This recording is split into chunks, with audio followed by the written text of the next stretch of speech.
TV Imaculada, o Evangelho em primeiro lugar.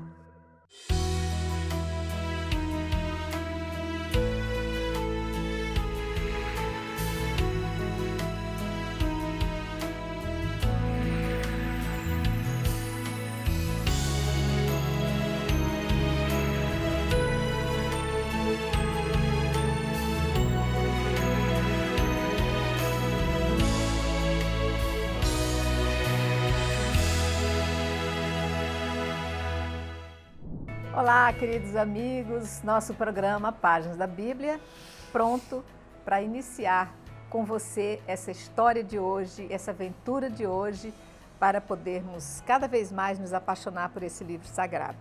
Estamos estudando o Pentateuco, esses 5 primeiros livros da Bíblia, de forma especial o livro do Êxodo. Já estamos lá bem avançado, entrando hoje no capítulo 30. E para nos conduzir, orientar, bater um papo, aprofundar esse assunto maravilhoso, eu conto com a presença da nossa querida professora Amélia, que está conosco via Skype, a quem agradeço a presença. Obrigada, Amélia. Eu é que agradeço. A presença aqui da nossa mestra querida professora também, a Maíla, com quem também nós estamos sempre aprofundando, conhecendo, né, Maíla? Amém, que bom estar com vocês. E contando com vocês, que são nossos assíduos, alunos, frequentadores, telespectadores queridos. Então, já começando, gente, nós estamos vindo nessa saga aqui junto com o livro do Êxodo, aprendendo costumes, formas de ver, de entender, estabelecer o relacionamento com a comunidade e entrando hoje cada vez mais em coisas muito pitorescas. Nesse capítulo 30, eu vou pedir que você acompanhe, nós vamos fazer a leitura do versículo 1 ao 10, que vai tratar de alguma coisa bem interessante, que é o altar dos perfumes. E aqui vai dizer, então, iniciando, vai colocar: farás também o altar para queimares nele o incenso. De madeira de acácia o farás. Terá um côvado de comprimento e um de largura, será quadrado e terá a altura de 2 côvados. Os chifres formarão uma só peça com ele. Cobrirás de ouro puro a sua parte superior, as paredes ao redor e os chifres, e lhe farás uma moldura de ouro ao redor. Far-lhe-ás 2 argolas de ouro debaixo da moldura, de ambos os lados as farás. Nelas se enfiarão os varais para se levar ao altar. Farás os varais de madeira de acácia e os cobrirás de ouro. Porás o altar defronte do véu que está diante da arca do testemunho, diante do propiciatório que está sobre o testemunho, onde me encontrarei contigo.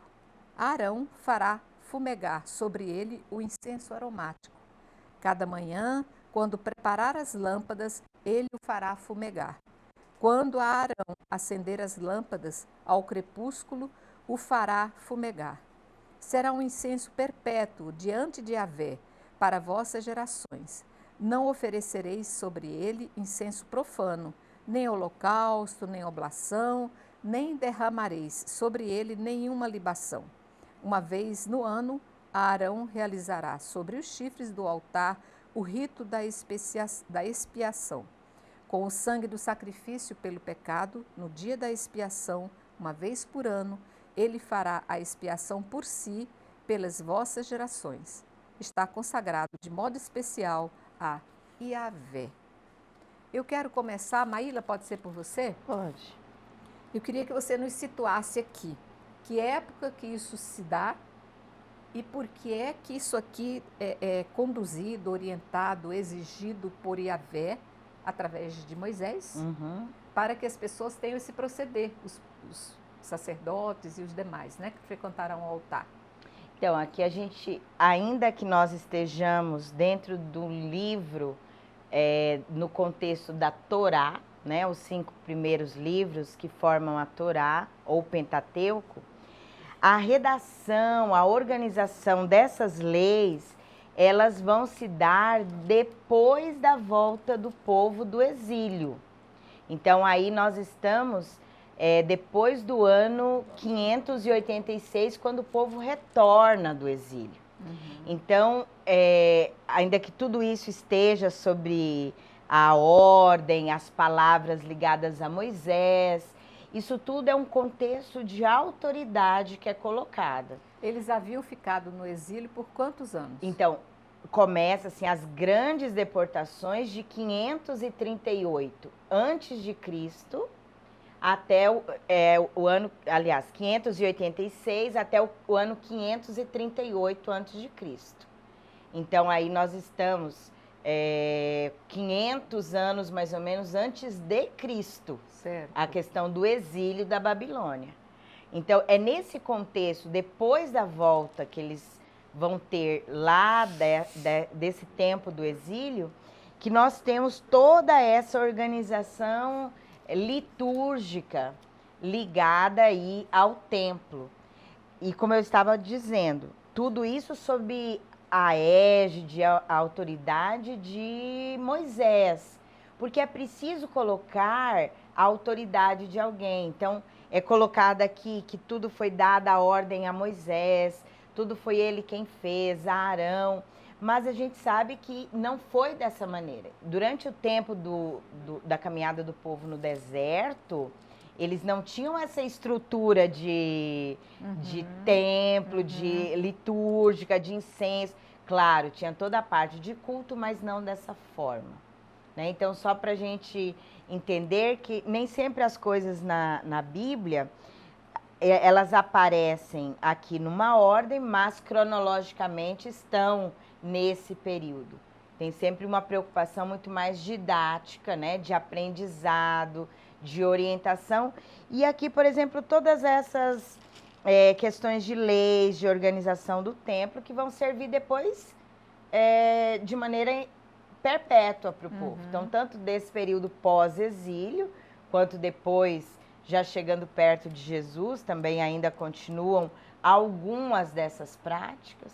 E se a gente buscar, até mesmo entre nós, porque muito do que a gente vai ouvir aqui, ou já está ouvindo, continuamos na nossa liturgia tendo. Então, a perpetuidade dessas orientações é para o povo de Deus, independente aí do tempo. Amélia, então eu queria entender aqui, essas exigências que são estabelecidas de forma tão rígida e pontual, era para estabelecer uma padronização ou era para evitar que a partir daí surgisse muita criatividade e fugisse daquele objetivo que era levar a Deus o melhor, o perfeito, o mais belo, né? Então a gente percebe que o povo no exílio, eles foram se organizando para voltar. Tinham grupos diferentes querendo a volta. Mas um dos grupos mesmo que vão voltar, a gente fala assim que é o grupo da tradição sacerdotal. São sacerdotes que estão no exílio também, e quando voltando na libertação da Babilônia, chegando à terra, eles vão querer reconstruir novamente o templo. Então, eles vão começar também a terminar, a gente fala, a redação final do Pentateuco, que são 5 livros da lei, e no caso aqui a gente está falando do livro do Êxodo. Então, a gente vai lembrar, antes do exílio, antes que o povo foi expulso da terra, ele estava em Jerusalém para ir para a Babilônia, a gente sabia que o rei, ele cumpriu um papel muito importante na mediação, porque o rei era falado que ele era filho de Deus. Então, o rei falava com Deus e o Deus falava com ele, ele falava com o povo. Então, agora o povo vai voltar, não tem mais rei, não tem mais nada, mas o que eles vão fazer? Com a volta desse grupo, então, vai ser reconstruído o altar, o templo, e cada vez mais essa mediação entre Deus e o povo começa a ser assumida com exclusividade pelos sacerdotes, quer dizer, e os levitas, passa a ser monopólio do sacerdote. Então, eles vão ficar responsáveis pelo culto, né, pelo templo também, e uma coisa muito importante, eles vão se apropriando da tradição popular, aquilo que o povo já fazia, mas agora com um novo olhar, como a Marília estava falando. Agora, então, é necessário que o sacerdote cuide para que as coisas, as celebrações, esse encontro com Deus seja feito agora a partir do templo. E tem que ter normas, então se cria todas as normas. Se você vai, aí aqui o que você leu fala do tamanho do altar, de como tem que ser, de ouro puro. A gente sempre lembrar que não foi Deus que está pedindo para fazer isso, entendeu? São os sacerdotes que querem reconstruir agora, nessa volta que deram. Para eles, eles estão voltando porque Deus trouxe de volta, como Deus tirou do Egito, Deus tira agora da Babilônia também. Mas agora quem vai organizar tudo isso são os sacerdotes e os levitas. Aí vem como tem esse primeiro momento aqui, como que vai ser o altar do incenso, né? E quem vai fazer aqui. Então, a questão do sacerdote. Se você olha para hoje também, a gente tem a nossa liturgia muito linda, a liturgia, tanto nós da Igreja Católica quanto das outras igrejas cristãs, né? Isso vem de tradição, quantos anos que tem a igreja, né? Então, são tradições que vêm vendo e a gente vai, conforme o tempo litúrgico, a gente vai mudando, vai falando, para enriquecer. E lembrar sempre que o mais importante em qualquer liturgia é a vida. Né? Agora, aqui no Êxodo vai dando detalhe, porque eles vão reconstruir, então precisa dizer como que vai ser reconstruído. Se a gente vai ler o livro do profeta Ezequiel também, que ele estava no exílio também, ele escreve também dando as medidas do templo, como que vai ser. Então, é um jeito agora de preparar a volta. Voltando, vai ter o templo, vai ser assim. Ok. Aqui, Maíla, uma coisa também me chama atenção é essa questão do chifre. Eu me lembro quando nós fizemos uma viagem, um passeio, nós encontramos uma escultura de Davi e ele tinha os chifres, e eu tentava olhar aquela imagem e eu dizia, isso aí deve ser um raio, alguma iluminação, mas ele tinha um formato bem de chifre. Qual é a conotação que se tem hoje? Hoje é tudo diferente, né? O chifre tem uma conotação de traição, aquela que não deixou a fidelidade de lado, né? Mas aqui parece-me que a ideia é bem outra, de ligado a alguma coisa ao eterno, ao sagrado, né? Se pegar, por exemplo, no livro do Apocalipse, quando fala muito da questão dos chifres, isso. No contexto religioso e judaico, a partir da natureza, o chifre tem sempre uma ideia e traz para nós um simbolismo da força. Os animais mais fortes da natureza têm chifres, né? Então, o touro. Os machos, de um modo geral. E eles trazem essa força, o cabrito, né? Isso. O bode, né? Então, o chifre tem essa conotação da força. Você vê que muitas vezes o contexto moderno deturpa esse conceito. Esse conceito do poder, do poder. Então, se a gente pegar dentro da cultura judaica, mas olhando a partir da natureza mesmo, o chifre tem essa conotação. Por isso que lá no Apocalipse fala que o cordeiro tinha 7 chifres. Ou seja, né, ele tinha toda a força. Olharmos a besta, fera, também no Apocalipse, também ela tem chifres. Mas é um poder do mal, enquanto que o cordeiro é o poder do bem. Então aqui mostra também o poder de Deus nesse lugar em que eles vão fazer os sacrifícios. Lembrando aqui que está falando aqui especificamente do altar dos incensos ou dos perfumes. O incenso era sempre utilizado como algo que se queimava, geralmente uma resina, e essa resina é um perfume, por isso que a gente fala do bom odor de Deus. E essa fumaça que queima-se com esse perfume, esse odor, eleva-se ao céu. Então, aquilo que nós queimamos, incensamos, dá a ele esse caráter de um odor de santidade que sobe aos céus para Deus. Então, por isso que no texto fala que eles deveriam fazer isso durante o dia, para se manter de manhã na presença de Deus e na aurora, no entardecer também. Ou seja, durante todo o dia, todas as oblações, os holocaustos, tudo que fosse feito para agradar a Deus. E a gente percebe que ainda hoje na nossa liturgia usamos o incenso também. Incensa-se as ofertas para que elas sejam a nossa oferenda elevada aos céus. Depois, quando o templo ele vai também exercer esse lugar dos sacrifícios, então tem os animais imolados, o sangue que é derramado, as carnes são queimadas, até mesmo o incenso vai servir como um meio aí de purificação do ambiente. E de mascarar o cheiro o de cheiro, exatamente. que ficava. Então, purifica esse ar por causa do odor, né, de carne queimando, sangue. Então, também acaba tendo esse caráter no sacrifício da utilização dos incensos. Então, aqui, Amélia, já no finalzinho aí, ele vai falar em incenso profano, né? Qual seria esse incenso profano?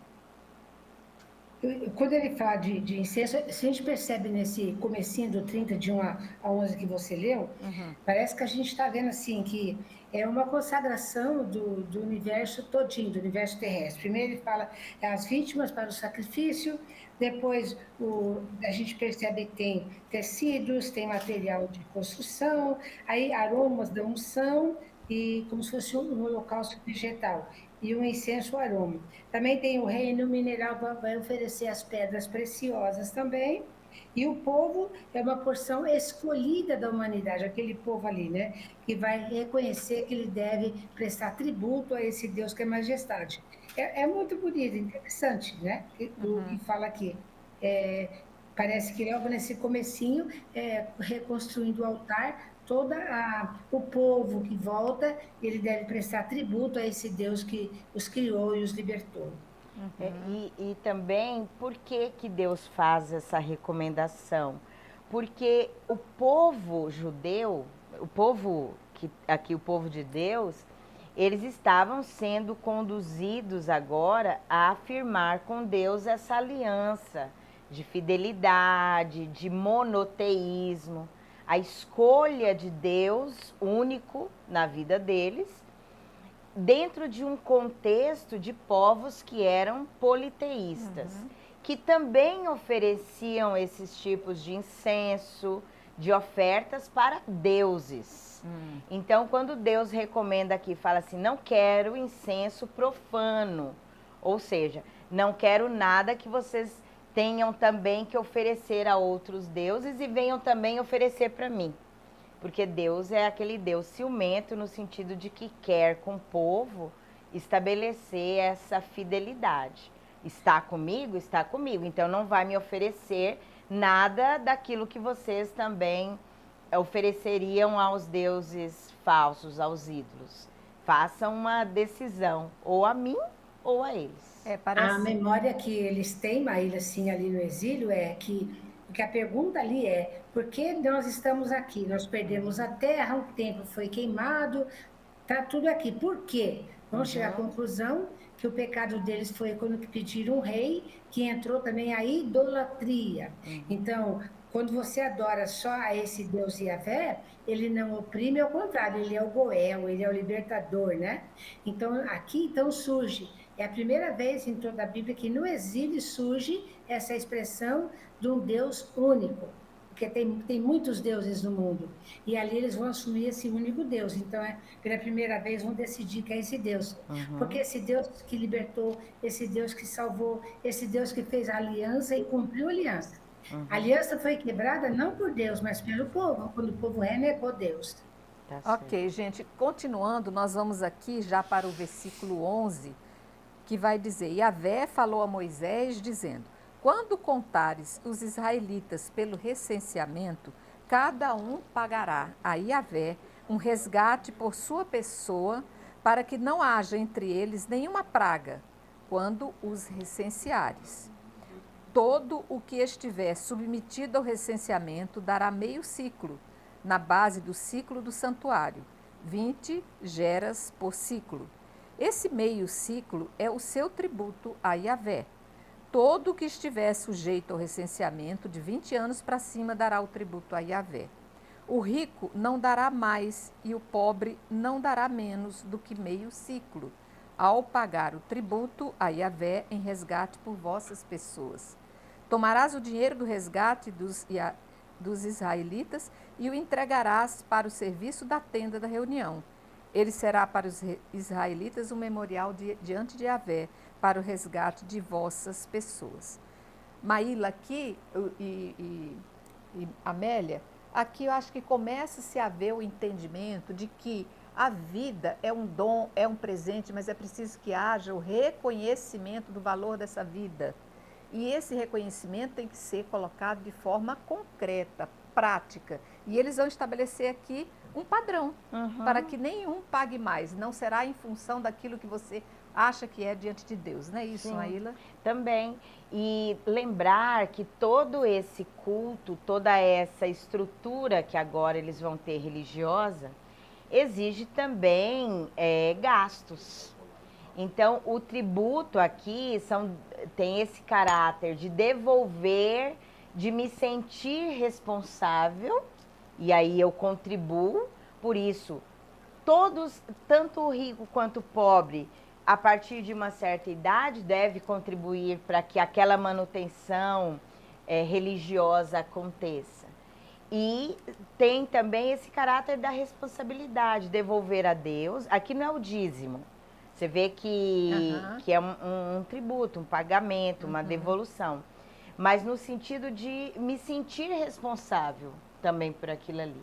É uma devolução a Deus daquilo que nós, como membros desse povo de Deus aqui, a gente se sente, então, comprometidos com as funções do templo, né? Então, Amélia, e aí entra também, claro, que na evolução desse reconhecimento, dessa preocupação em se sentir responsável pela manutenção de tudo, chega hoje a mesma ideia do dízimo, que a Maíla cita, né? Pois é, e a gente hoje tem uma compreensão maior do que é esse dízimos mesmo. A Maíla já falava, com tudo isso que eles estão voltando e vão reconstruir, quer dizer, construir de novo o templo, o altar, as liturgias todas, é necessário que tenha dinheiro para os gastos, por isso que ele fala, vai usar tudo que pode ser usado para poder funcionar. E também a gente fala assim, pagando um tributo, é igualmente quem não tem paga a mesma coisa, reconhece que tem que ser, que o povo seria pertencente a esse Deus, a esse Senhor, né?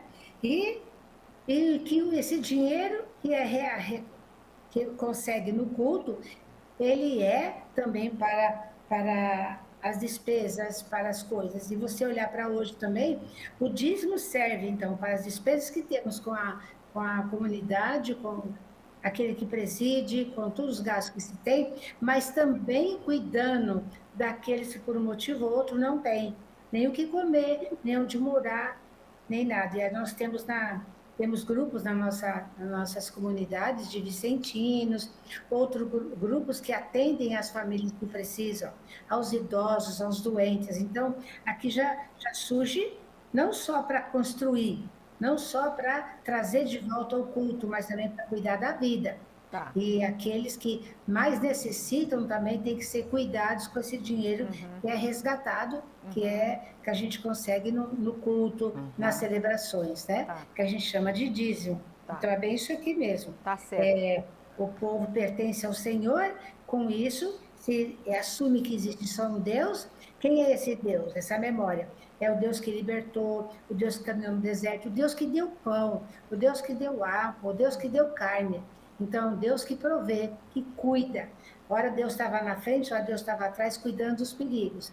Então, voltando agora, a obrigação do culto, a obrigação do templo, do povo de Deus, é cuidar de todos aqueles que têm fome, que têm sede de comida, sede de justiça, né? E o dízimo serve para isso. Tá. É a ação social que está embutido dentro das ações que vão Isso. gerar o dízimo.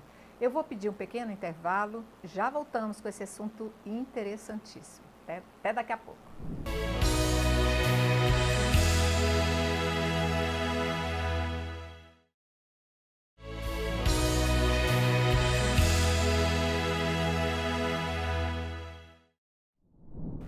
Ok, estamos voltando. Gente, nós estamos num assunto maravilhoso aqui, estudando o livro do Êxodo, capítulo 30, que vai tratar de detalhes que nós estamos assim familiarizados quando olhamos as celebrações, quando acompanhamos a ação do sacerdote no presbitério.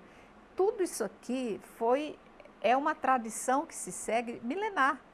Então, bom saber que nada foi inventado assim, de qualquer um, pela cabeça de qualquer um, mas seguindo já uma tradição estabelecida lá por Moisés. Vou ler o pequeno trecho que vai ser do versículo 17 ao versículo 21 do capítulo 30. Vai dizer: Yahvé falou a Moisés dizendo: farás uma bacia de bronze com a base também de bronze para as abluções. Colocá-las entre as tendas da reunião e o altar, e a encherás de água, com a qual Arão os seus filhos lavarão as mãos e os pés.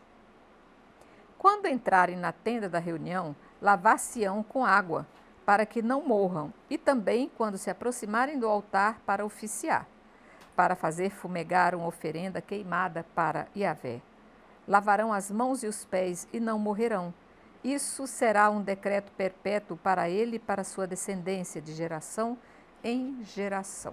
Primeiro, aqui, uma coisa que a gente já aprende, muita gente já sabe, mas outros ainda não sabem, essa palavrinha ablução, que quer dizer purificação, né, Maíla? Já passo para você a sequência dessa finalidade da ablução dentro do altar. Então, é muito importante para eles já começar a estabelecer a questão da lei da pureza, né? E aí a gente, claro, nós estamos falando de uma pureza, uma purificação interior, mas também uma purificação exterior.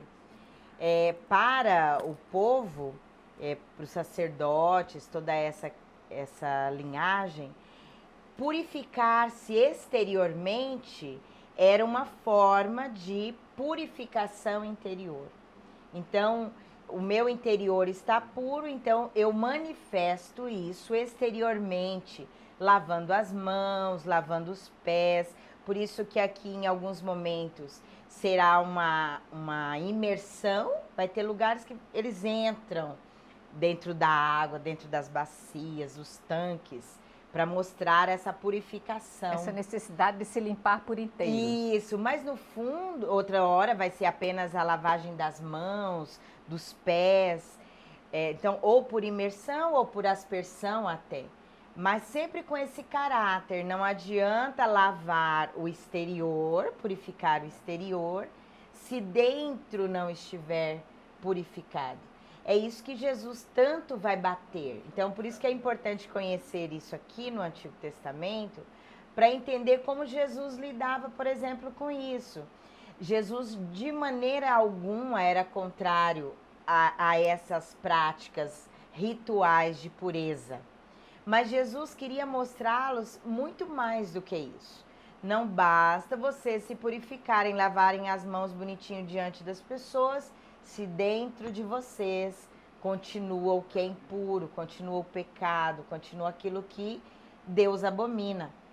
É por isso também que aqui no texto fala que tudo deveria ser feito antes mesmo dos sacerdotes ou os levitas fazerem qualquer trabalho dentro do templo. Então, antes de oficiar, né, que ele fala aqui, para queimar a oferta, oferecer algum sacrifício, deveriam fazer, então, essas abluções. Se a gente lembrar, talvez a Melinha possa depois também estar falando, lembram-se das bodas de Caná. Lembrei disso, Maíla, estava pensando nisso. Jesus estava lá, por que trouxeram as talhas, as 6 talhas de água, né? Aqueles potes de água. Porque na festa todos deveriam se purificar para celebrar bem a festa. Quando se fazia as curas dos leprosos, sempre a imersão na água, né? Lá no leproso de Naamã, por exemplo.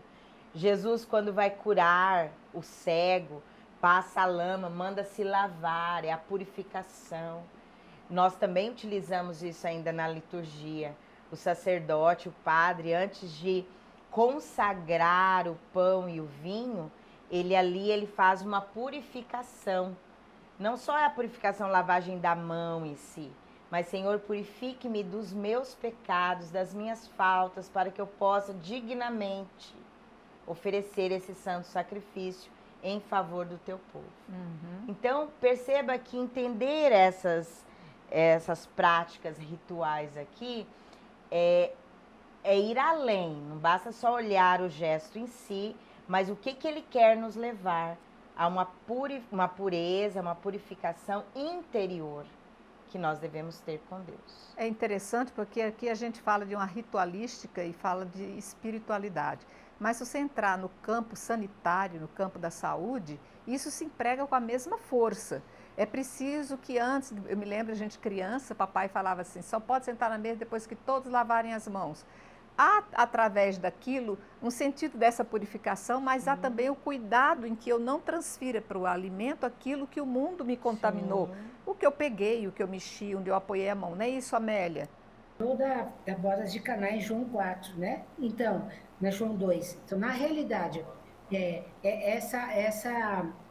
essa você, assim, lavar as mãos para a oração, aqui eram os pés e as mãos, tá? A gente vai lembrar também do lava-pés lá em João também, né? Que Jesus também começa a lavar os pés. Tem todo o simbolismo essa questão da água. Na boda de Caná, ele transforma aquilo que a lei matava, que era tanta purificação, esquecia da vida, em vinho e vinho novo de festa.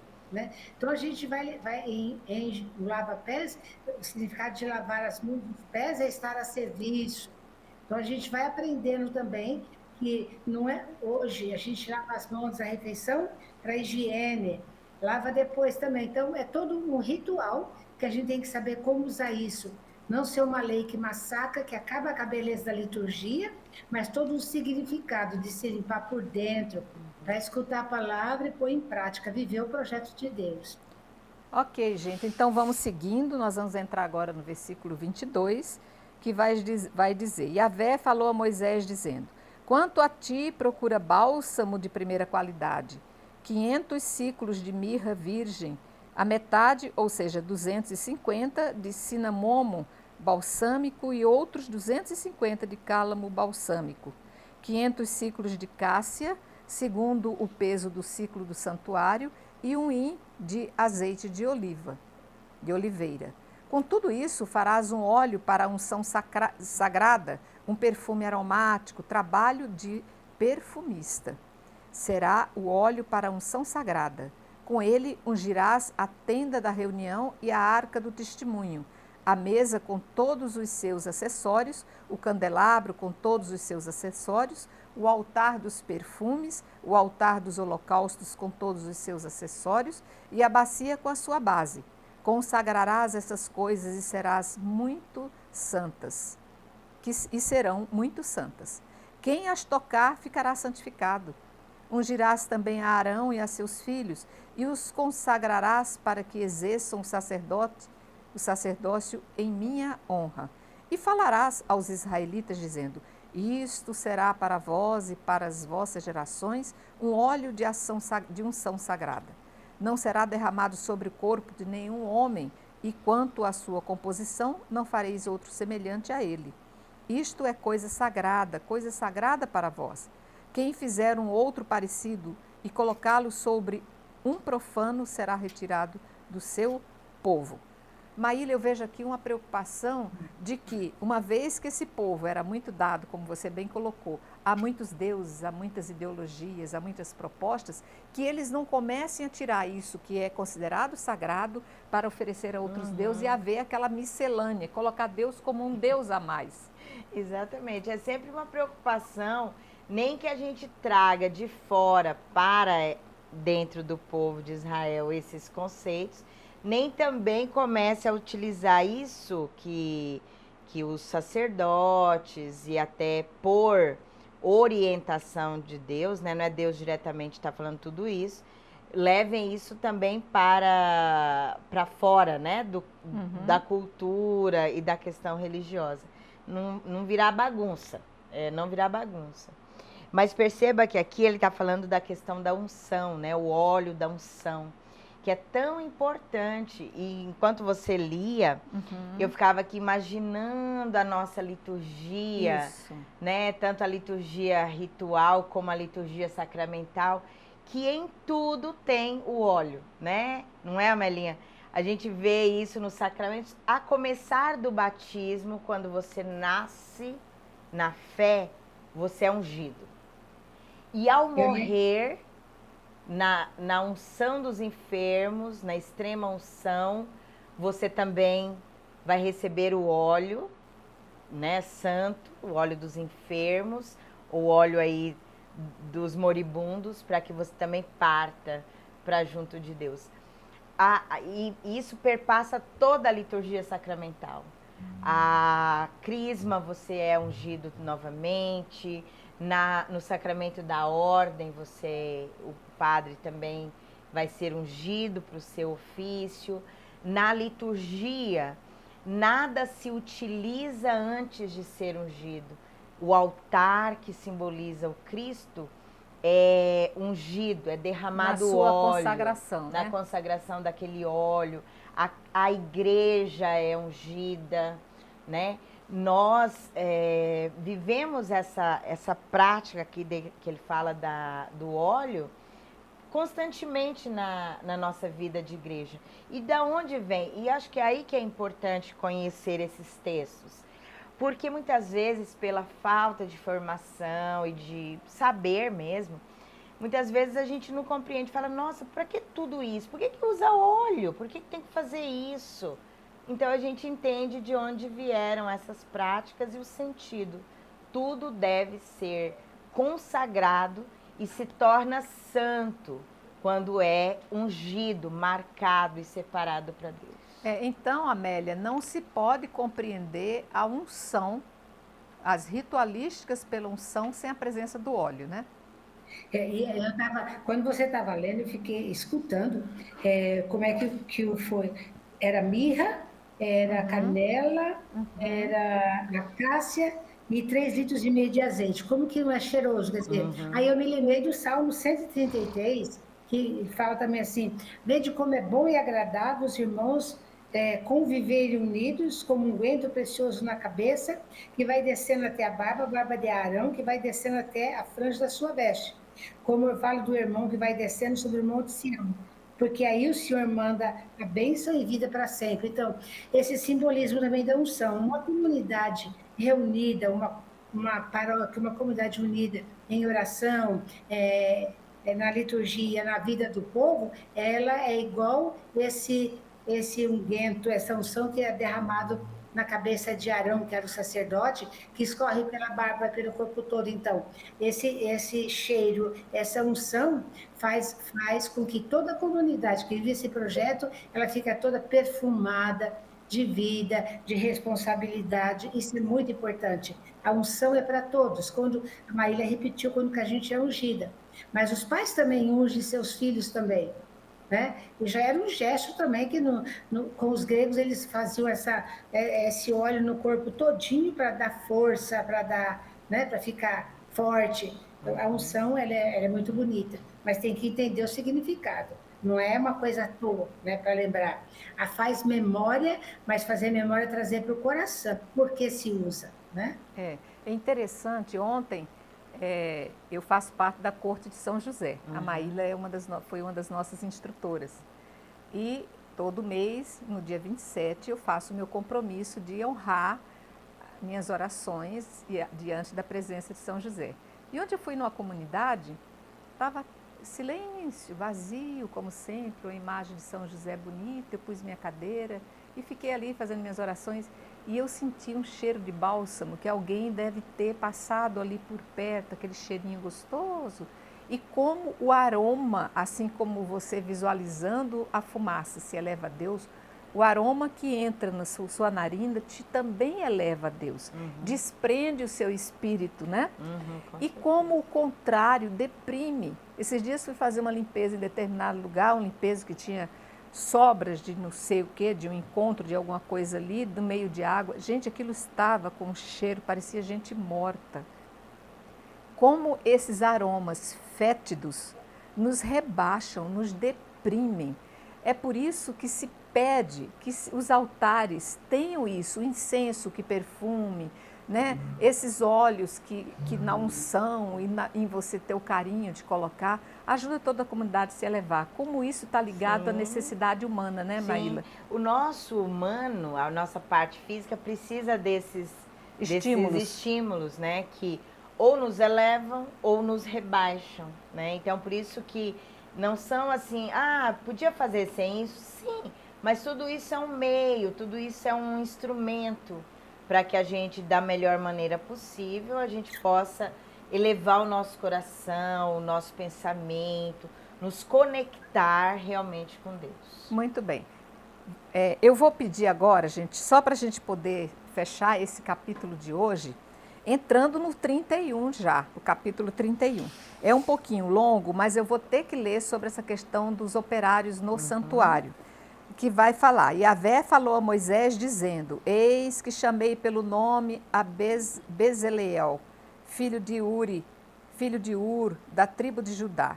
Eu o enchi com o Espírito de Deus em sabedoria, entendimento e conhecimento para toda espécie de trabalho, para elaborar desenhos, para trabalhar em ouro, prata e bronze, para lapidação de pedras de engaste, para entalhe de madeira e para realizar toda espécie de trabalhos. Eis que lhe dou por companheiro Oliabe, filho de Aquisameque, da tribo de Dan. Coloquei a sabedoria no coração de todos os homens de coração sábio, para que façam tudo o que te ordenei. A tenda da reunião, a arca do testemunho, o propiciatório que está sobre ela e toda a mobília da tenda.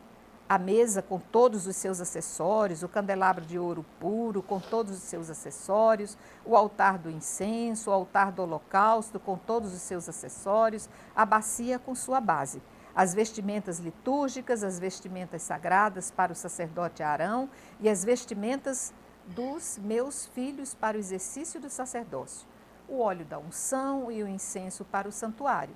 Farão tudo de acordo com o que te ordenei. Yahvé disse a Moisés, fala aos israelitas e dize-lhes, observareis de verdade os meus sábados, porque são um sinal entre mim e vós em vossas gerações, a fim de que saibais que eu sou Yahvé, o que vos santifica. Observareis, pois, o sábado, porque é uma coisa santa para vós. Quem o profanar será castigado com a morte. Todo o que realizar nele algum trabalho será tirado do meio do povo. Durante 6 dias poder-se-á trabalhar. No 7º dia, porém, se fará repouso absoluto em honra de Yahvé. Todo aquele que trabalhar no dia do sábado deverá ser morto.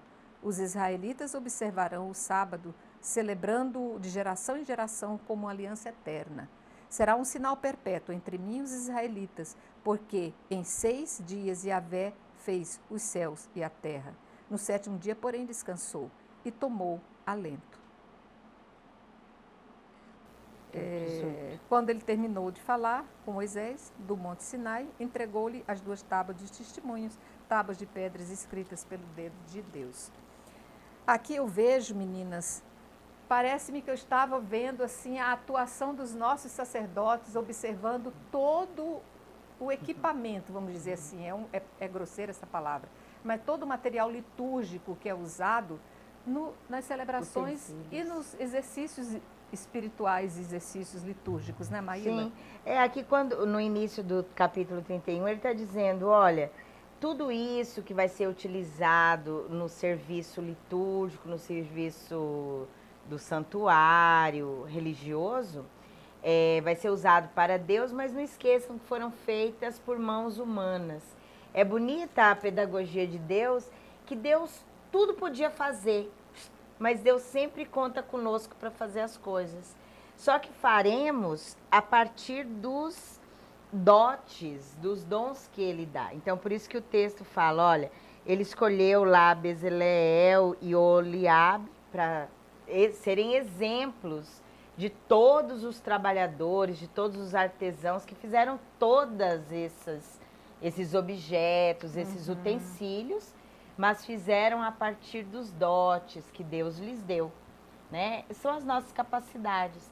Quando você olha, por exemplo, um cálice, né, para que vai ali ser feita a consagração, o oferecimento do sangue de Jesus. Você olha aquela perfeição, aquilo ali foi uma mão humana quem fez, com o dom que Deus lhe deu. Então é bonito essa pedagogia de que Deus quer as coisas que nós façamos, mas não nos esqueçamos que fazemos tudo para sua honra e glória. Amélia, então, é preciso também ter esse cuidado com esse material litúrgico, por exemplo, os vasos sagrados. Às vezes a gente vê vasos que já estão ali descascados, meio envelhecidos. Esses cuidados todos, embora pareçam muito humanos, denotam também o nosso cuidado nessas oferendas a Deus, não é? Tudo ter cuidado. Hein, Amelinha? Sim, é todo um cuidado. E o bonito é que quando você começou a ler, fala assim que Deus escolheu pessoalmente e dotou as pessoas. A gente lembra aqui da criação, quando o Espírito de Deus, né, que chama a vida, todo o universo e vai dando nome. E ele disse que haja luz, e ele disse e vai acontecendo. Quer dizer, Deus não se contenta em chamar e dar instrução também, mas ele via o Espírito de Deus. Isso que é muito importante, que ele fala aí também, né? E na liturgia, todas as coisas também, quem está celebrando, a Maíra falava da beleza do cálice, das coisas, tem que ter o Espírito de Deus, a pessoa que é inspirada a fazer por amor ao culto, à liturgia também.